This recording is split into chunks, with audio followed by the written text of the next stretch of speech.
Hello everyone, welcome to my channel make concept. आज हम बात करेंगे पावर प्लांट के इम्पोर्टेंट क्वेश्चन की जो आपके इसरो एसएससी जेई गेट में पूछे जा चुके हैं।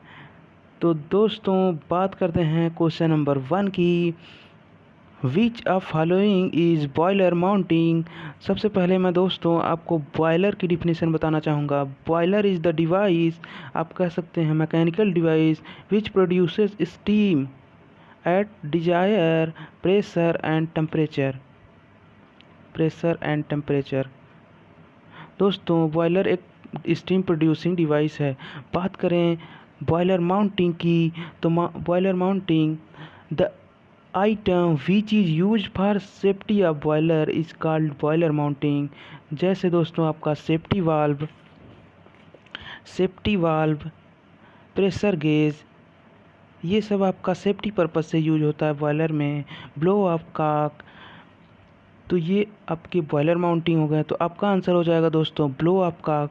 बात करें ब्लो ऑफ कॉक की तो दोस्तों जैसा कि हम जानते हैं वाटर में इम्प्योरिटीज होती हैं, जैसे सोडियम कार्बोनेट, कैल्शियम कार्बोनेट। तो ये इम्प्योरिटी आपका नीचे सेटल डाउन हो जाती हैं बॉयलर में, उन्हीं को बाहर निकालने के लिए आपका यूज होता है blow off cock. I hope आपको बॉयलर माउंटिंग और ब्लो ऑफ कॉक क्लियर हो गया दोस्तों। बात करें क्वेश्चन नंबर 2 की। Which of following is boiler accessory. दोस्तों बॉयलर एसेसरी का डिफिनेशन बताना चाहूँगा। The item which is use to increase efficiency of boiler is called boiler accessories. जैसे दोस्तों आपका super heater, economiser, air pre heater. तो बात करें इसमें आंसर हो जाएगा आपका D, air pre heater. Air pre heater क्या होता है दोस्तों, आपका फ्लू गैसेस से, जो हाई टेम्परेचर फ्लू गैसेज होती हैं उनसे हीट लेके आपका एयर जो आपका कंबस्शन चैम्बर में भेजी जाने वाली है उसका टेम्परेचर बढ़ा दिया जाता है।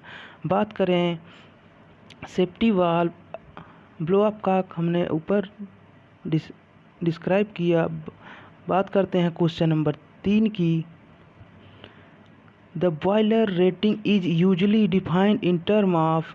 दोस्तों जैसा कि मैंने बताया बॉयलर एक स्टीम प्रोड्यूसिंग डिवाइस है।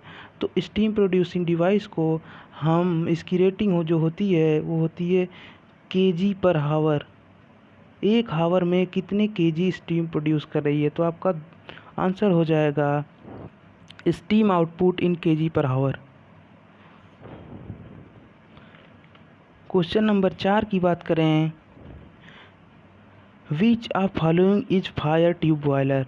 दोस्तों पहले मैं आपको बताना चाहूँगा फायर ट्यूब बॉयलर क्या होते हैं, फिर आपका इसका आंसर बताऊँगा। फायर ट्यूब बॉयलर दोस्तों जैसा आप जो बॉयलर में ट्यूब लगी होती है दोस्तों, अगर उसके अंदर आपका फ्लू गैसेज फ्लो हो रही हैं तो वो आपका होता है फायर ट्यूब। अगर उन ट्यूब के अंदर वाटर फ्लो हो रहा है दोस्तों तो वो होता है वाटर ट्यूब। आई होप आपको क्लियर हो गया। तो इसमें दोस्तों आपका जो कोकरन बॉयलर हो वो आपका फायर ट्यूब बॉयलर है। बाकी अदर 3 जो दिख रहे हैं दोस्तों ये आपके वाटर ट्यूब बॉयलर हैं। आई होप आपको फायर ट्यूब और वाटर ट्यूब क्लियर हुआ दोस्तों। बात करें क्वेश्चन नंबर 5 की। Match the list 1 with list 2, select correct answer of using code. दोस्तों लिस्ट 1 में दिया है वैप कॉक्स एंड विलकॉक्स। दोस्तों ये होता है आपका वाटर ट्यूब बॉयलर। बात करें लैंकाशेयर आपका होता है दोस्तों फायर ट्यूब बॉयलर। आपको याद रखना है लंका से याद रखना है दोस्तों, वहाँ पे भी आग लगी थी लंका में। तो आपका फायर ट्यूब बॉयलर लैंकाशेयर होता है दोस्तों। अभी बात करें जो कोकरन बॉयलर है वो आपका वर्टिकल बॉयलर होता है।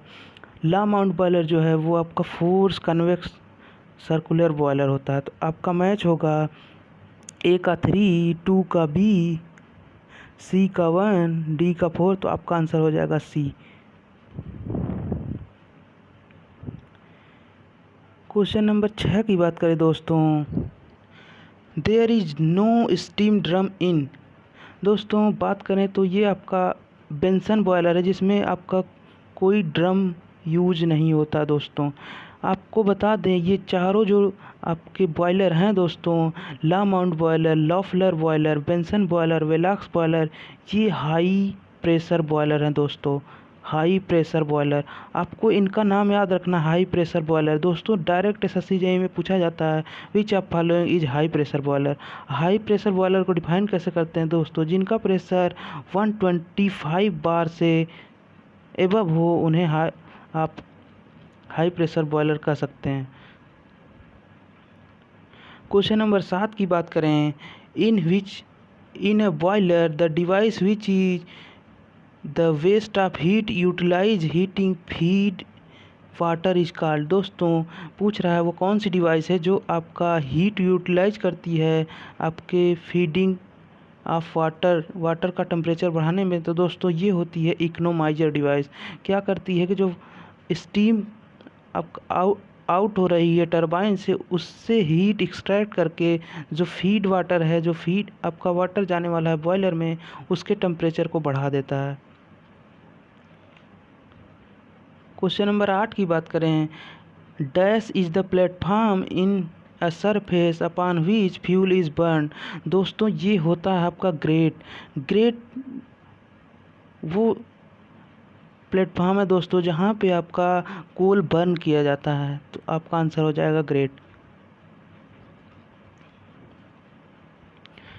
क्वेश्चन नंबर 9 की बात करें, the thermal power plant works on.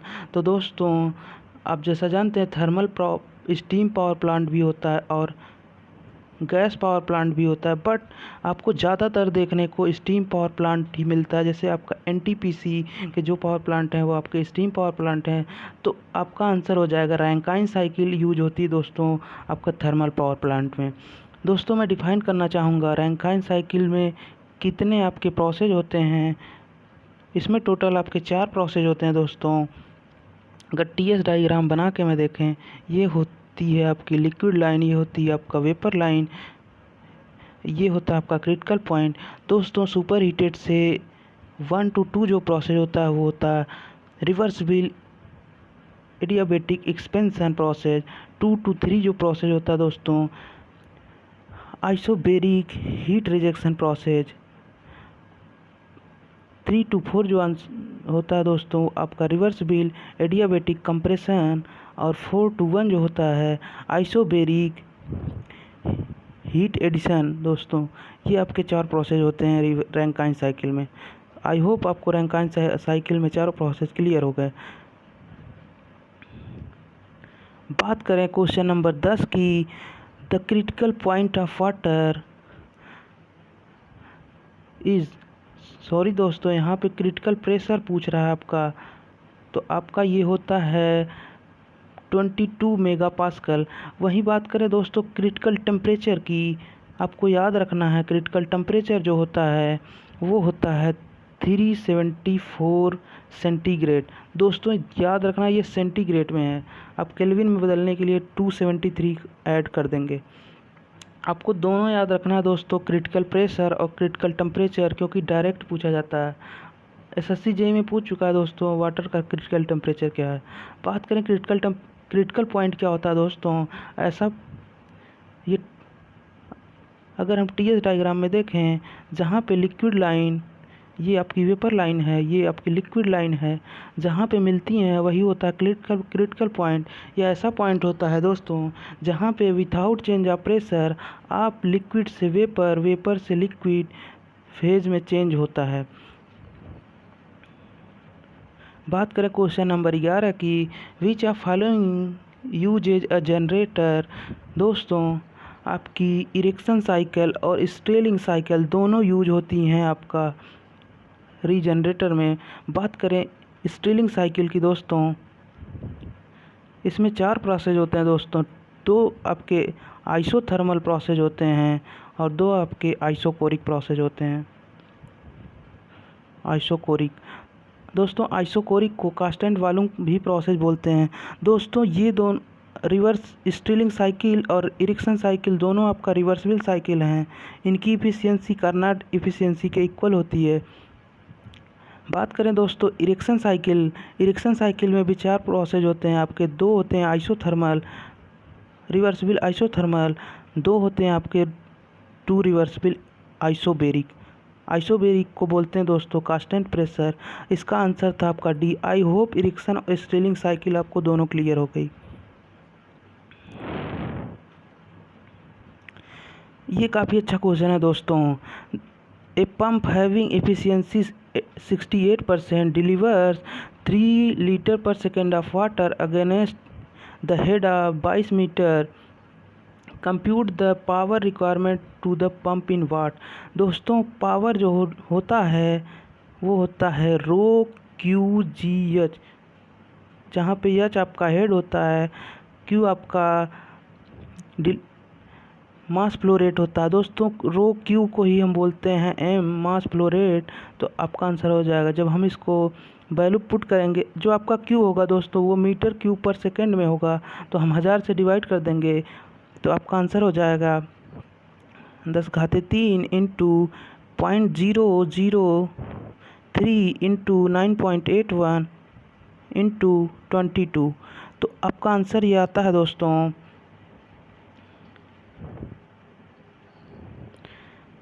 647 वाट। अब दोस्तों यहाँ मैं आपको कुछ कॉन्सेप्ट देना चाहूँगा।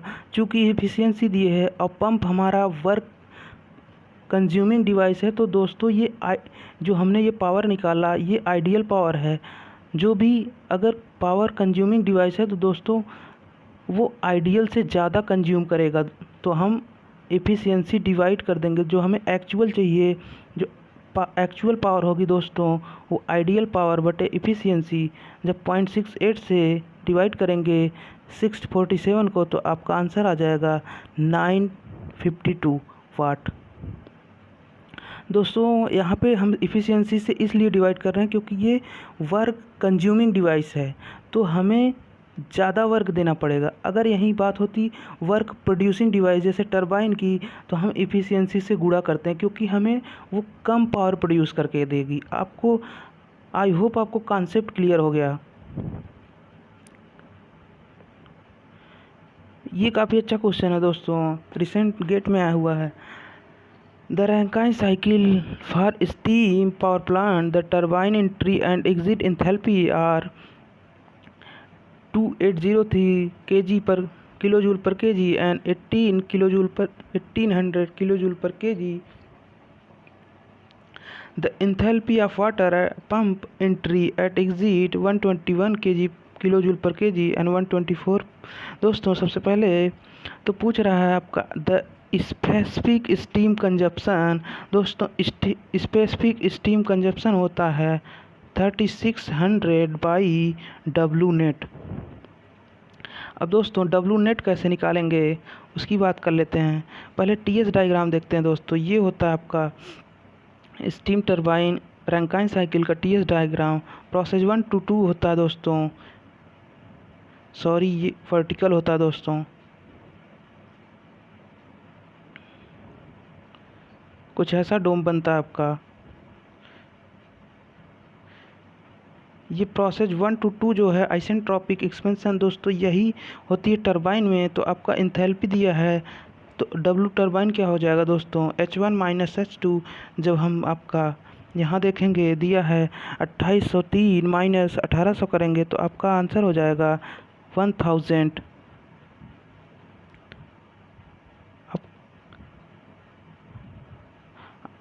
आपका आंसर हो जाएगा 1003 किलोजूल पर केजी। अब बात करें डब्लू पंप की, तो आप देख पा रहे हैं ये दिया है 124 माइनस 121 करेंगे, तो आपका आंसर हो जाएगा 3। 124 माइनस 121 तो आपका 3 हो जाएगा। दोस्तों आपका डब्लू नेट क्या हो जाएगा 1003 माइनस 3, तो आपका हो जाएगा 1000 किलोजूल पर केजी। डब्लू नेट मिल गया दोस्तों। अब हम डिवाइड कर देंगे 3600 में सॉरी, तो आपका हो जाएगा 3.6। आई होप आपको कॉन्सेप्ट क्लियर हुआ दोस्तों। तो आपका आंसर हो जाएगा 3.6। Specific steam consumption. Question number 14 की बात करें, in Rankine cycle regeneration result in higher efficiency because. दोस्तों रीजनरेशन होता क्या है, सबसे पहले मैं डिफाइन करना चाहूँगा। ये आपकी होती है TS diagram of Rankine cycle. दोस्तों प्रोसेस 1 से 2 जो होता है वो आपका टरबाइन में होता है एक्सपेंशन। दोस्तों इसमें रीजनरेशन में क्या होता है, मान लीजिए हमारा 10 केजी अगर टरबाइन में एक्सपेंशन कराना है स्टीम, हम पूरे 10 केजी को एक्सपेंस ना करा के 2 केजी एक्सट्रैक्ट कर लेते हैं फॉर फीडिंग ऑफ टेम्परेचर बढ़ाने के लिए जो फीडिंग वाटर है। तो ये प्रोसेस जो होता है दोस्तों ये होता है रीजनरेशन। इसमें क्या होता है दोस्तों, हम टेम्परेचर बढ़ा दिए हैं फीड वाटर का, तो हमारा जो बॉयलर में आपका फ्यूल बर्न होगा, जो हीट सप्लाइड होगा वो कम होगा क्योंकि इसका टेम्परेचर बढ़ चुका है। तो आपका इसका आंसर हो जाता है average temperature of heat addition in boiler increases. तो आपका आंसर हो जाएगा सी। इफ़िशियंसी क्यों बढ़ती है दोस्तों, क्योंकि average temperature of heat addition in boiler increases, क्योंकि जो आपका फीड वाटर है उसका टेम्परेचर बढ़ जाता है। आई होप कॉन्सेप्ट आपको अच्छे से क्लियर हो गया। ये काफ़ी अच्छा क्वेश्चन है दोस्तों, यूपीएससी में भी पूछा गया था 2018 में, गेट में भी आया गया। For two cycle coupled in series, the topping cycle has an efficiency 30% and bottoming cycle has efficiency 20%. The overall combined cycle। दोस्तों combined cycle का अगर efficiency निकालें, efficiency effective, तो ये होता है 1 minus efficiency of first, efficiency of second. दोस्तों जब इसको हम ओपन करते हैं तो यह आपका आता है N1 efficiency of N1 plus efficiency of 2 minus efficiency of N1 into N2। जब वैल्यू पुट करेंगे दोस्तों तो आपका efficiency दिया है पहले का 0.03 प्लस 0.02 माइनस 0.03 इंटू 0.02, तो आपका ये हो जाएगा 0.44। दोस्तों जब हम इसको परसेंटेज में कन्वर्ट करेंगे तो आपका 44% हो जाएगा। आई होप आपको अच्छे से क्लियर हो गया दोस्तों। ये क्वेश्चन बहुत इंपॉर्टेंट फार्मूला है दोस्तों, याद रखना है आपको। क्वेश्चन नंबर 16 की बात करें, the blade erosion in steam turbine takes place. दोस्तों ब्लेड इरोजन जो होता है वो होता है due to liquid drop in steam. कभी कभी क्या होता है दोस्तों, जब स्टीम आपका सुपर हीटेड जोन में नहीं होती है तो उसमें कुछ लिक्विड ड्रॉप होते हैं जो आपके टरबाइन ब्लेड पर जाके टकराते हैं और wear and tear effect produce करते हैं। तो आपका आंसर हो जाएगा due to droplet in steam, answer B. Question number 17 की बात करें, the reheat cycle in steam power plant is mainly adapted to. दोस्तों सबसे पहले मैं रीहीट साइकिल को बना के दिखाऊंगा, फिर एक्सप्लेन करता हूं। दोस्तों ये है आपका टीएस डायग्राम। रीहीट साइकिल क्या होती है दोस्तों, हम टरबाइन में जो स्टीम का एक्सपेंशन है एक बार में ना करा के कई टरबाइन में कराते हैं, low pressure turbine, high pressure turbine. तो दोस्तों ये रहा आपका टीएस डायग्राम। मान लीजिए हमने प्रोसेस 1 से 2 एक्सपेंशन कराया, पूरा एक्सपेंशन ना करा के फिर रीहीट किया, फिर उसको पहले लो प्रेशर टरबाइन में एक्सपेंशन कराया, फिर उसको हाई प्रेशर टरबाइन में एक्सपेंशन कराया। आप देख रहे हैं दोस्तों ये कर्व जो आपका एक्सपेंस होके जो आपका H2 की वैल्यू आ रही वो आपका राइट साइड शिफ्ट हो रही। दोस्तों इधर राइट साइड में आपका जो सुपर हीटेड स्टीम होती है जो कि आपका इसकी क्वालिटी काफ़ी अच्छी होती है, इसमें लिक्विड ड्रॉप नहीं होते हैं, तो ये आपका ब्लेड इरोजन को इफ़ेक्ट नहीं करता। तो यही कारण है दोस्तों जो हम हीटिंग यूज करते हैं। तो आपका आंसर हो जाएगा जो कि आपका इफ़िशियंसी भी इंक्रीज करती है, तो डिक्रीज, आपका आंसर हो जाएगा decrease in moisture content in low pressure stage to save value. I hope आपको क्लियर हो गया। क्वेश्चन नंबर 18 की बात करें, a regenerative cycle steam cycle renders. दोस्तों ये क्या करती है, रीजनरेशन में क्या होता है दोस्तों, अभी जैसा आपको एक्सप्लेन किया कि हम स्टीम को फुल एक्सपेंस ना करा के उसका कुछ भाग हम एक्सट्रैक्ट कर लेते हैं फीडिंग वाटर को फीड वाटर का टेम्परेचर बढ़ाने के लिए, वही होती है रीजनरेशन साइकिल। तो इसमें क्या होता है दोस्तों, जैसा अब यहाँ हमारा अगर हमने फॉर एग्जांपल 10 केजी हमें एक्सपेंशन स्टीम का कराना था, बट 2 केजी हमने एक्सट्रैक्ट कर लिया, 8 केजी एक्सपेंशन हुआ, तो हमारा जो वर्क टरबाइन में मिलेगा वो कम मिलेगा, बट इफ़िशियंसी हमारी बढ़ रही है, क्योंकि heat temperature of heat addition बढ़ रहा है। तो दोस्तों इसका आंसर हो जाएगा decrease in work output per unit mass but increase in efficiency. तो आपका आंसर हो जाएगा डी। क्यों इफ़िशियंसी इंक्रीज हो रही है, क्योंकि दोस्तों टेम्परेचर ऑफ हीट एडिशन बढ़ रहा है। ये भी काफ़ी अच्छा क्वेश्चन है दोस्तों। If enthalpy drop in moving blade and fixed blade of steam turbine is 10 kg and 15 kg respectively, what is the degree of reaction? दोस्तों degree of reaction डिफाइंड होता है enthalpy drop in moving blade बटे enthalpy drop in moving blade plus enthalpy drop in fixed blade. जब value put करेंगे दोस्तों, आपका दिया है मूविंग ब्लेड में 10/10 प्लस फिक्स ब्लेड में 15 दिया है, तो आपका आंसर 10/15 25 करेंगे दोस्तों, तो आपका हो जाएगा 0.4। अगर हम इसको परसेंटेज में बदलेंगे तो आपका हो जाएगा 40, आंसर हो जाएगा आपका सी। आई होप आपको कॉन्सेप्ट क्लियर हुआ। क्वेश्चन नंबर 20 की बात करें, एक gas turbine works on cycle. दोस्तों gas turbine power plant work करता है आपका ब्रेटन साइकिल। तो आपको ब्रेटन साइकिल को मैं बना के दिखाना चाहूँगा दोस्तों। ये आपका पीवी डायग्राम है, इसमें आपके 4 प्रोसेस होते हैं। प्रोसेस 1 to 2 दोस्तों होता है reversible adiabatic compression. Process 2 to 3 होता है दोस्तों constant pressure heat addition. Process 3 to 4 होता है दोस्तों रिवर्सिबल एडियाबैटिक एक्सपेंशन। 4 to 1 होता है कांस्टेंट प्रेशर हीट रिजेक्शन। तो इसमें टोटल 4 प्रोसेस होते हैं दोस्तों। ब्रेटन साइकिल की इफ़िशियंसी जो होती है दोस्तों वो होती है 1 - 1 प्रेशर रेशियो के power gamma -1 gamma. Pressure ratio क्या होता है दोस्तों, higher pressure to lower pressure. ये रेशियो होता है दोस्तों higher pressure to lower pressure.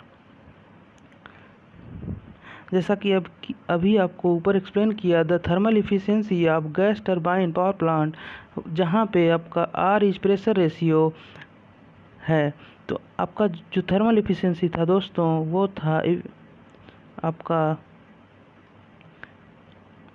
Gas power plant का 1 - 1 प्रेशर रेशियो के पावर गामा -1 गामा। तो प्रेशर रेशियो जहाँ था आपका higher ratio of higher pressure to lower pressure. तो आप इसमें देख लेंगे आपका आंसर हो जाएगा डी। क्वेश्चन नंबर 22 की बात करें, which one of the following is correct in gas turbine cycle with regeneration. दोस्तों गैस टरबाइन में जब हम रीजनरेशन की बात करते हैं तो ओनली वो थर्मल एफिशिएंसी इंक्रीज करता है, वर्क आउटपुट पे कोई इफेक्ट नहीं पड़ता। ये आपको याद रखना है दोस्तों, काफ़ी बार पूछा गया है। ये काफ़ी अच्छा क्वेश्चन है दोस्तों। क्वेश्चन नंबर 23, एक gas turbine power plant working on joule cycle produces 4000 kilowatt power. दोस्तों ये डब्ल्यू नेट दिया है आपका 4000 किलोवाट। द वर्क रेशियो दिया है 40%। What is the power consume by compressor. दोस्तों बात करें वर्क रेशियो क्या होता है दोस्तों, ये होता है डब्लू नेट अपान डब्लू टरबाइन। दोस्तों यहाँ आपका 0.4 दिया है।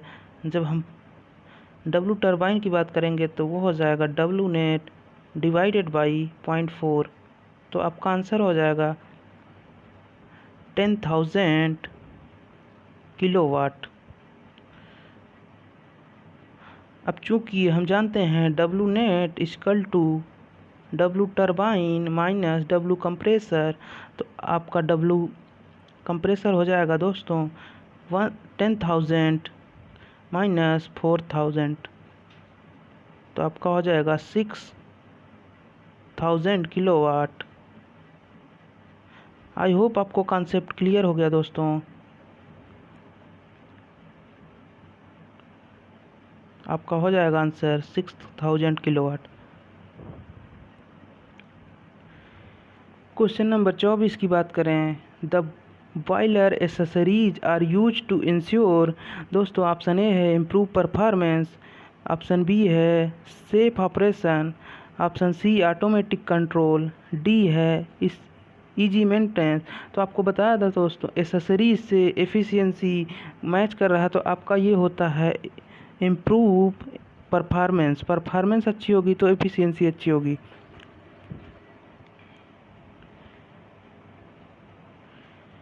क्वेश्चन नंबर 25 की बात करें, the term bleeding in steam turbine refer to. दोस्तों ब्लीडिंग स्टीम क्या होती है, मैंने आपको रीजनरेशन साइकिल कुछ ऐसा प्रोसेस 1 to 2 जो एक्सपेंशन करा रहे थे, उसमें कुछ स्टीम एक्सट्रैक्ट कर रहे थे फीडिंग, क्योंकि फीड वाटर का टेम्परेचर बढ़ाने के लिए। तो जो स्टीम एक्सट्रैक्ट करते हैं दोस्तों इसी को बोलते हैं ब्लीडिंग स्टीम। तो आपका आंसर हो जाएगा the steam extracted for pre heating feed water. Question number 26 की बात करें दोस्तों, rotary compressor is best suited for. दोस्तों रोटरी कंप्रेसर जो होते हैं वो लार्ज क्वांटिटी और लो प्रेशर के लिए यूज होते हैं, तो आपका आंसर हो जाएगा सी। दोस्तों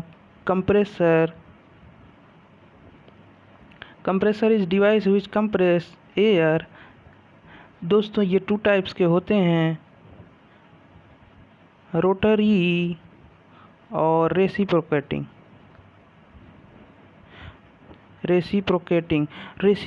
दोस्तों हाई प्रेशर और लो डिस्चार्ज के लिए यूज होते हैं दोस्तों। जो ये रोटरी होते हैं आपका लो प्रेशर हाई डिस्चार्ज के लिए यूज होते हैं दोस्तों, ये आपको ध्यान रखना है। जैसे आपका सेंट्रीफ्यूगल एक्सियल फ्लो कंप्रेसर।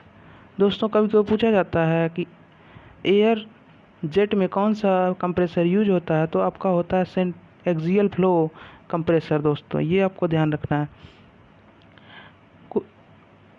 कभी कभी दोस्तों आपको याद रखना है हीरो टरबाइन की डिग्री ऑफ रिएक्शन जो होती है वो होती है 1, और एक टरबाइन होती है पार्सन्स, उसकी जो डिग्री ऑफ रिएक्शन होती है वो होती है 0.5।